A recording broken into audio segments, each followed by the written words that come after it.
Genetics and Genomics in Medicine, Fundamentals of DNA, Chromosomes, and Cells.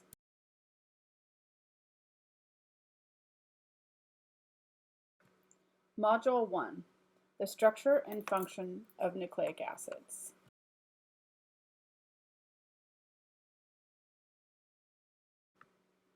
Learning Objectives.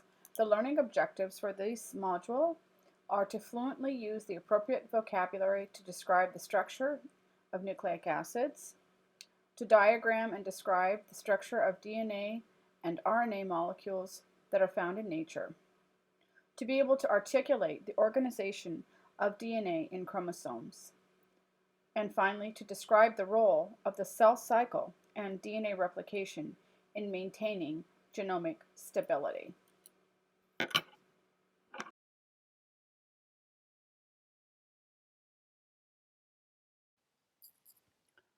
General concepts.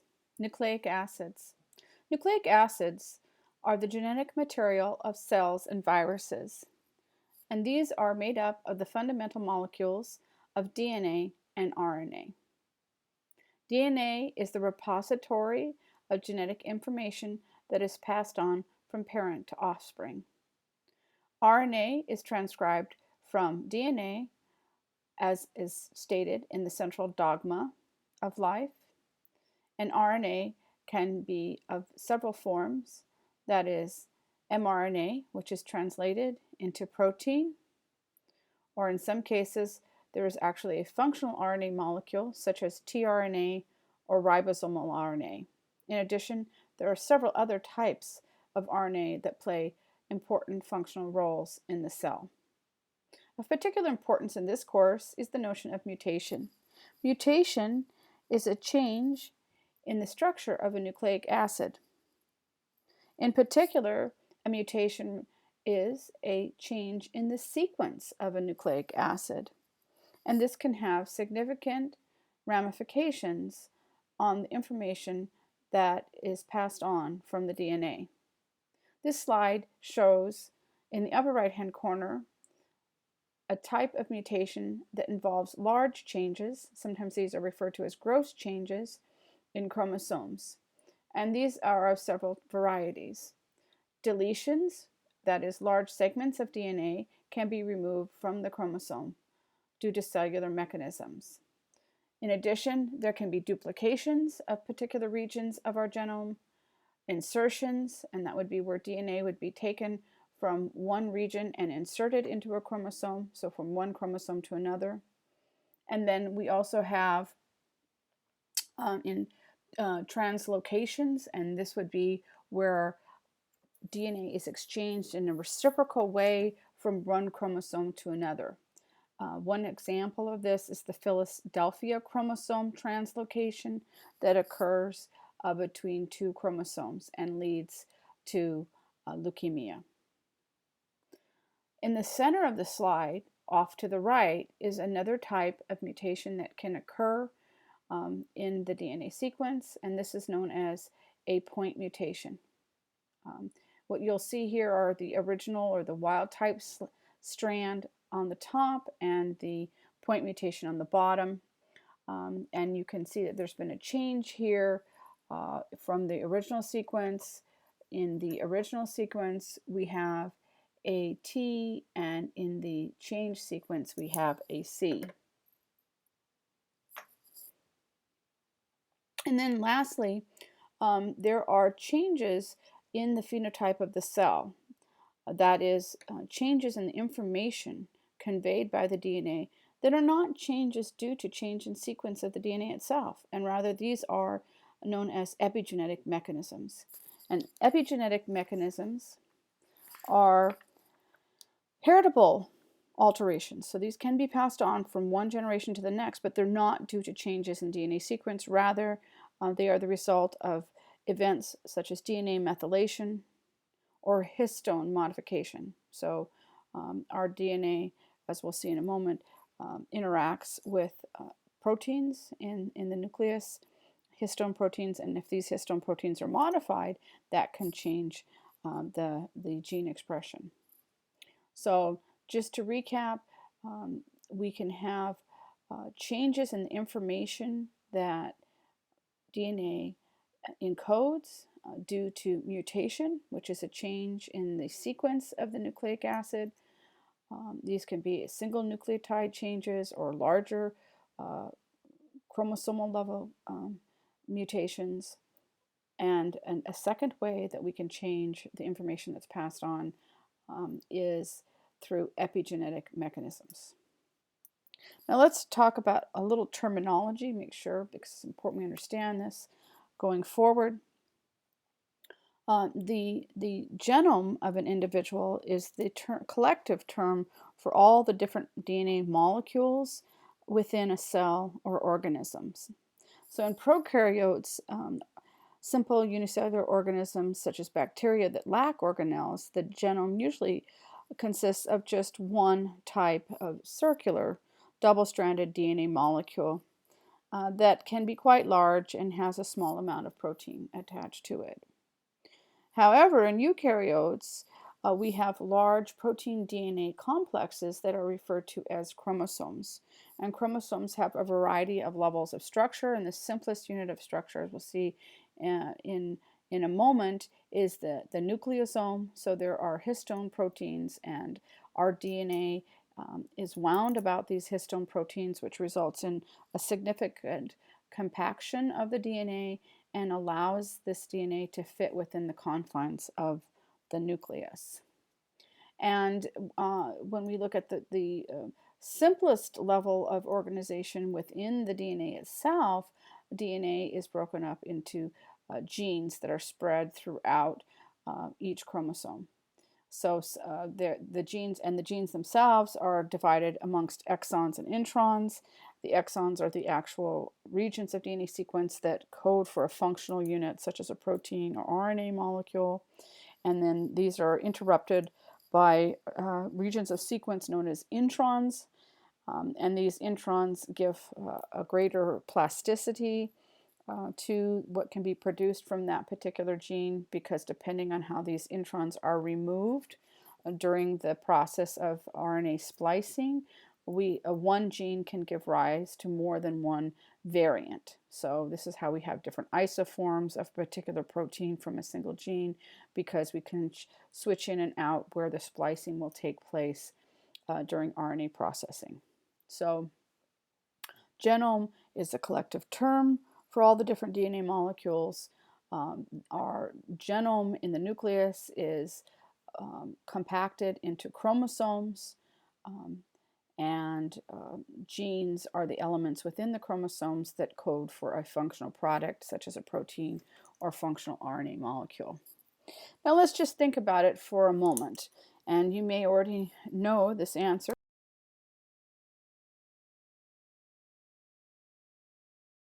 But how many different DNA molecules comprise the genome of humans? So let's first address this question in males. How many do we think?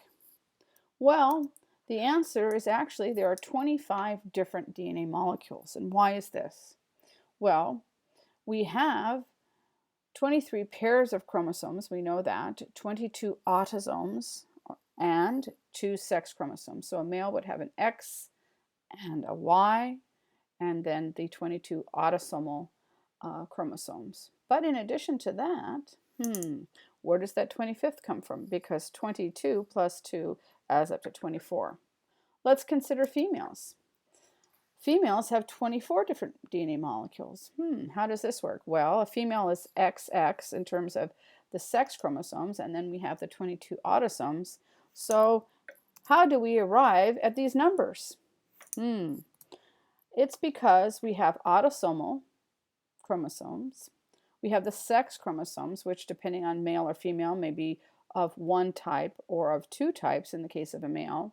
And then we have the mitochondrial DNA. So the mitochondrial DNA is another category, another type of DNA molecule that we must remember exists within our cells.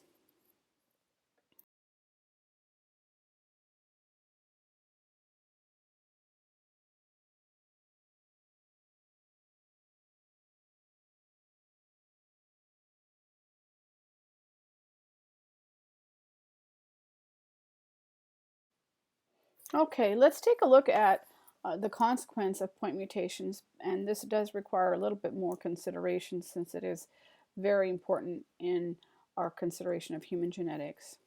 So in this particular slide, we have several different types of point mutations that are displayed, and then in the far left column, we have the condition where there's no mutation. We'll refer to this as the wild type sequence. And we can see here that the wild type sequence is TTC at the DNA level. At the RNA level, this will correspond to AAG by the rules of base pairing, and that codes for a lysine amino acid. So recall that the triplet sequence of nucleotides, the codon as it is called, this codon specifies for a lysine. So when the translational machinery sees the AAG on the mRNA, they will position a lysine during translation of this DNA sequence. And as we move to the right, we see the first mutational scenario, and this is referred to as a silent mutation. Let's consider why. So this mutation involves a change of a nucleotide from a C at the third position to a T. So instead of having TTC, we now see we have TTT. And then as we go down, we know that this will again result in a lysine being positioned in this location in the polypeptide as it's produced. And why is that? Well, if we recall, the genetic code is redundant. In particular, the third position in the codon is said to be the wobble position. The genetic code is degenerate. We can have more than one codon coding for a given amino acid, and in this case, TTT will also give rise to lysine. And so this type of point mutation is said to be silent because there is no effect on the functional product produced by the DNA. As we move to the right, we see the next type of point mutation that we'll consider. This consequence is referred to as a nonsense mutation. So what is nonsensical about it? Well, as we see here, we now have a change in the sequence from TTC to ATC, and this in turn leads to the insertion of a stop codon at that location. A stop codon is the sequence that signals the translational machinery to end protein synthesis. So wherever this sequence occurs, we will then terminate production of the polypeptide at that location. This can be very significant. We can imagine that we might produce only 50% of a given polypeptide, and it's not difficult to imagine that that would have severe functional consequences for the protein that was produced. And in fact, many diseases such as cystic fibrosis are caused by premature stop codons in proteins that are important in the disease phenotype. Even a stop codon inserted at the C-terminal end of a given protein can have significant consequences. So stop codons, nonsense mutations are generally predicted to be harmful phenotypically. And then as we move further to the right, our last category of mutation is the missense mutation. We have two types of missense mutations, ones that are said to be conservative and others that are said to be non-conservative. So the conservativeness refers to the type of amino acid that would be switched out as a consequence of this mutation. So in this instance, we have a change of TCC for the wild type TTC, and this is leading to the insertion of an arginine at that particular location in the polypeptide that's being produced. Now, arginine is a basic amino acid, as is lysine, and so this is relatively conservative in terms of switch out for amino acid, because at a protein function level, if this amino acid were, for example, at the active site of the polypeptide, it would be expected to behave in the same manner as a lysine from a biochemical perspective. If we consider non-conservative missense mutations, however, they are predicted to be less non-significant. So let's consider really what's happening here. In this instance, we have TGC substituted for TTC, and this will result in the insertion of a threonine amino acid instead of lysine.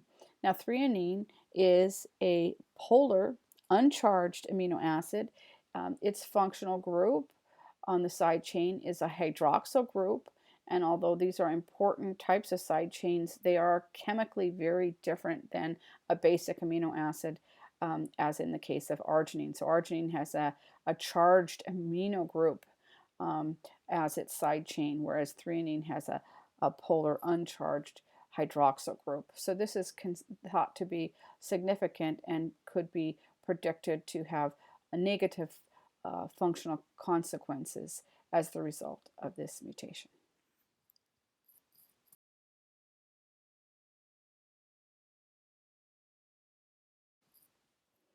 Let's review epigenetic mechanisms for a moment.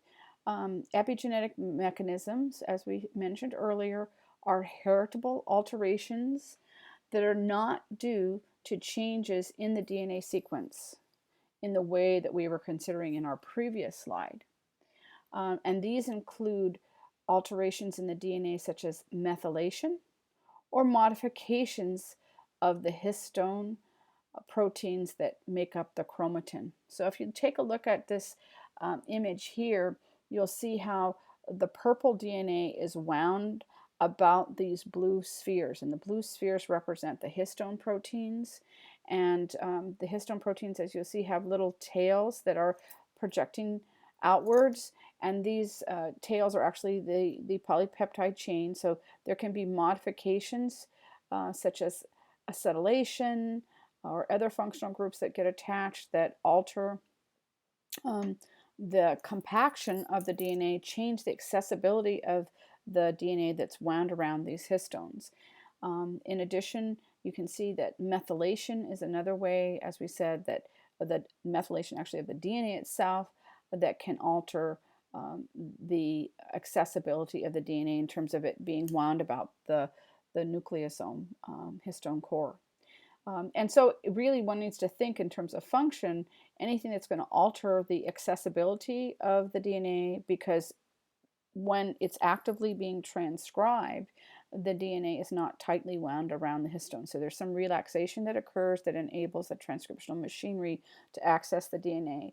So something that can influence that can lead to changes in gene expression and thereby alter the phenotype or alter the information that's conveyed by that DNA, much in the same way that would occur as a result, but obviously it can be different, but it would lead to a change in the information that's conveyed by that DNA. Epigenetic mechanisms are thought to underlie a variety of phenomenon, and that includes we can have epigenetic changes in response to aging. We can have epigenetic changes in response to our diet. Different environmental conditions can lead to epigenetic changes, responses to drugs or different pharmaceuticals. And in development, there are different epigenetic changes that are thought to take place as we're going from childhood to adulthood to the aging state. And epigenetic changes are thought to play a significant role in disease, including cancer, autoimmune diseases, mental health disorders, and diabetes. So these are just really an emerging area of human genetics.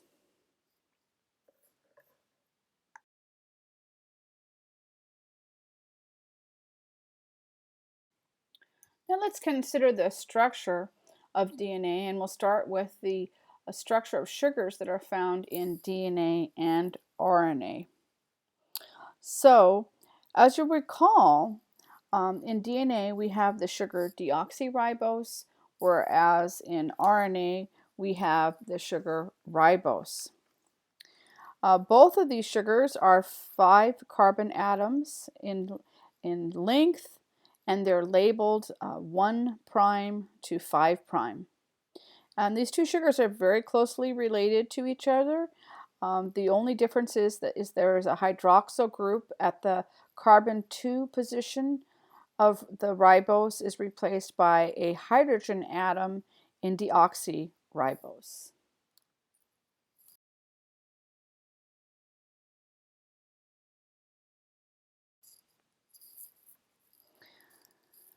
The nitrogenous bases that are found in nucleic acids are shown in this slide.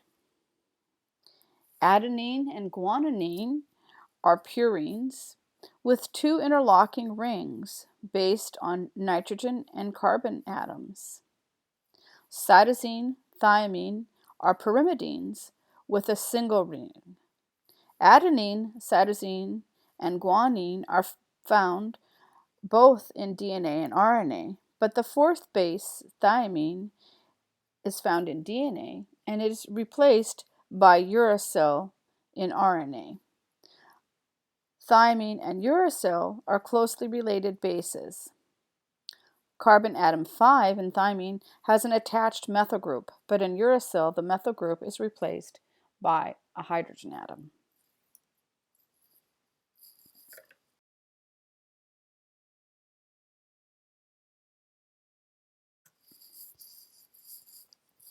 The basic structure.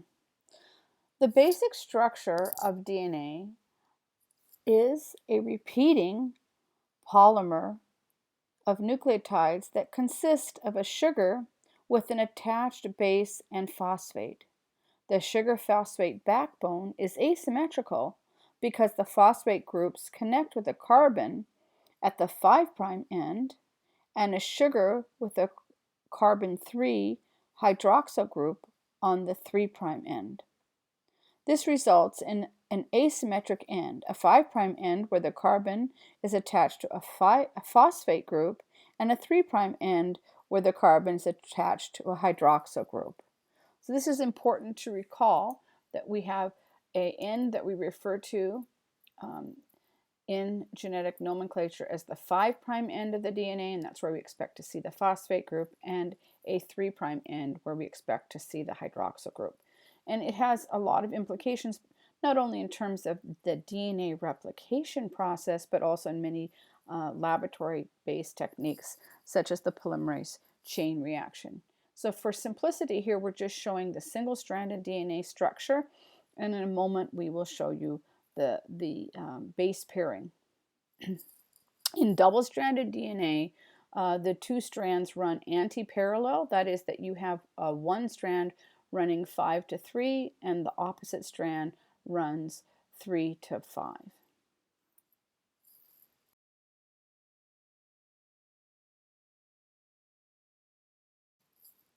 Let's consider the structure of base pairs and recall that on the left we have a AT base pair. So an AT base pair, the adenine is connected to the thymine by 2 hydrogen bonds, and the GC base pair that's shown in B, we have 3 hydrogen bonds that connect the guanine to the cytosine. And so because of that, the GC base pair is stronger than the AT base pair. Now, generally speaking, whether we're talking about AT base pairs or GC base pairs, relatively speaking, compared to, say, a covalent bond, hydrogen bonds are relatively weak, around 6 to 8 kilocalories per hydrogen bond. However, when you consider the entire DNA molecule that has many, many, many hydrogen bonds that occur at each base pair, this results in a highly stable molecule. So stable, in fact, that double-stranded DNA requires very harsh conditions to disrupt those double strands. And in the laboratory, that would include boiling or treatment of the DNA with harsh chemicals such as sodium hydroxide, a very highly basic condition. And in nature, an enzyme is actually required that utilizes the energy of ATP hydrolysis to disrupt these hydrogen bonds, and that enzyme is known as a DNA helicase.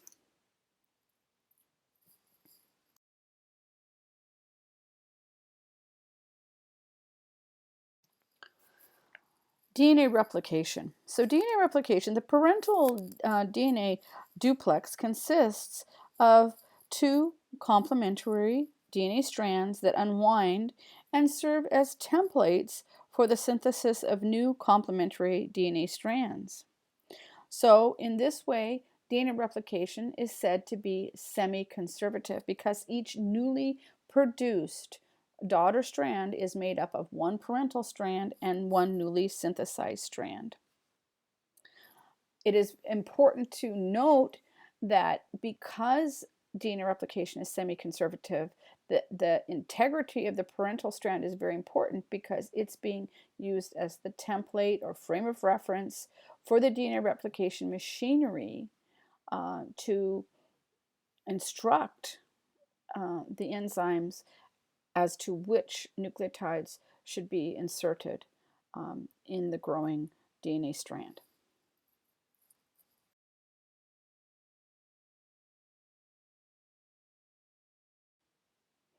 This slide shows a diagram of the DNA replication process.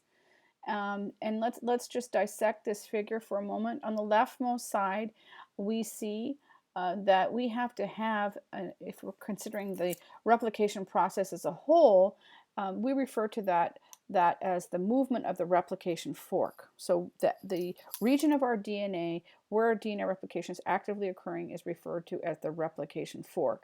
And many different proteins, including the major actors, which are the DNA polymerases, will synthesize the DNA. There is a helicase that unwinds the double-stranded DNA to produce a single-stranded template, and there are several other proteins that take place in this process as well. But the major action, that is the production of the phosphodiester bond between the incoming deoxynucleotide triphosphate, that job is that of the DNA polymerase. Now, all known DNA polymerases synthesize DNA in a 5 to 3' direction. So remember what 5 and 3' mean. So actually that hydroxyl group that we talked about earlier, that is where the new incoming deoxynucleotide triphosphate is attached. So the phosphodiester bond will take place between the 3' end of the DNA and the phosphate group of the incoming deoxynucleotide. So that forms the phosphodiester bond. Between that phosphate group and that hydroxyl group, the end product of that is the phosphodiester bond. So if we consider the asymmetry of the double-stranded DNA, this poses a little bit of a quandary. It was in the 1970s that two scientists, husband and wife team, the Okazakis, discerned how this could happen, because we have to have an overall direction of growth at the replication fork only in one direction, and that is in a 5 to 3' direction, but that could only take place on one strand. Sometimes it's a little hard to grasp this concept, so you just have to think about it for a while. Because on the other strand, we would have growth of the DNA proceeding in the opposite direction due to the nature of the asymmetry of the two strands. So how does that take place? Well, we have one strand, and that's referred to as the leading strand. And in that strand, the 3 to 5 parental strand, DNA synthesis can occur in a processive manner, continuous processive manner, in the same direction as the replication fork. So on the leading strand, where the parental template is 3 to 5, we can have 5 to 3 growth in the same direction as the replication fork. However, on the opposite strand, which is where the template strand is 5 to 3, the DNA is synthesized in a backstitch sort of fashion, and this is what the Okazaki scientists discovered, that on this strand we actually generate small fragments of DNA because the DNA is being synthesized in a direction that's opposite that of the replication fork growth. And these small fragments, as shown in as we move to the right on this picture, fragment A, fragment B, fragment C, these are known as Okazaki fragments. And these Okazaki fragments are synthesized in a direction opposite of that of the strand growth, and then in a backstitching sort of manner. And eventually, these smaller fragments are joined together to form one continuous strand. So there's discontinuous synthesis on this particular strand, and because of that, it's referred to as the lagging strand. But in terms of a temporal way, believe it or not, these two strands, the overall growth is even, and replication is done in a very timely way within the confines of the cell cycle. So DNA replication, it's important to remember, is highly regulated. It takes place at a specific time during the cell cycle, the S phase of the cell cycle, and is highly regulated. So it is amazing, but it is true that we have discontinuous synthesis on one strand, but yet overall chain growth is uniform within the confines of the cell cycle.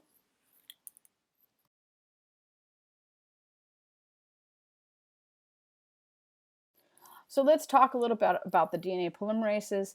The DNA polymerases are enzymes that form phosphodiester bonds, and they are very important in a variety of processes. The classical DNA-dependent DNA polymerases that you find in DNA replication. So DNA-dependent DNA polymerase. Think about that phrase for a moment. What it actually means is that the polymerase utilizes a DNA template. So it synthesizes DNA in the presence of a template. It builds off the template. If you put a polymerase in a test tube with some deoxynucleotides and no DNA template, no synthesis would occur because they're DNA dependent. And these DNA dependent polymerases insert the correct base pair with high accuracy, and they're absolutely required for the process of DNA replication. So DNA polymerase alpha, that is the polymerase that initiates DNA synthesis, and it also participates in the formation of the Okazaki fragments. DNA polymerase delta and epsilon are major DNA polymerases, and they also play roles in DNA repair as well as in DNA replication. Then we have a DNA polymerase beta and gamma. A DNA polymerase beta is involved in DNA repair. So when we think about DNA synthesis, it needs to occur not just in the process of DNA replication during cell division, but we also need to have it occur when we have DNA repair take place. So DNA polymerase beta is responsible for that. And DNA polymerase gamma is dedicated to mitochondrial DNA synthesis and mitochondrial DNA repair. We also have what are known as RNA-dependent DNA polymerases, and these are involved in retrotransposon reverse transcription, and these occasionally convert mRNA and other RNA into complementary or cDNA, which can integrate into our genome. This can give rise to new genes and new exons, for example. So we have, there are mobile genetic elements within our genomes, and this is due to RNA-dependent DNA polymerases. And then we have the TERT, which is the telomerase reverse transcriptase, and this is important. It replicates the DNA at the end of our linear chromosomes using an RNA template. So we'll talk a little bit more about that in a subsequent module, but it's important to recall that that the ends of our chromosomes, the telomeres, are not replicated during the process of standard DNA replication. They have a separate mechanism by which that occurs.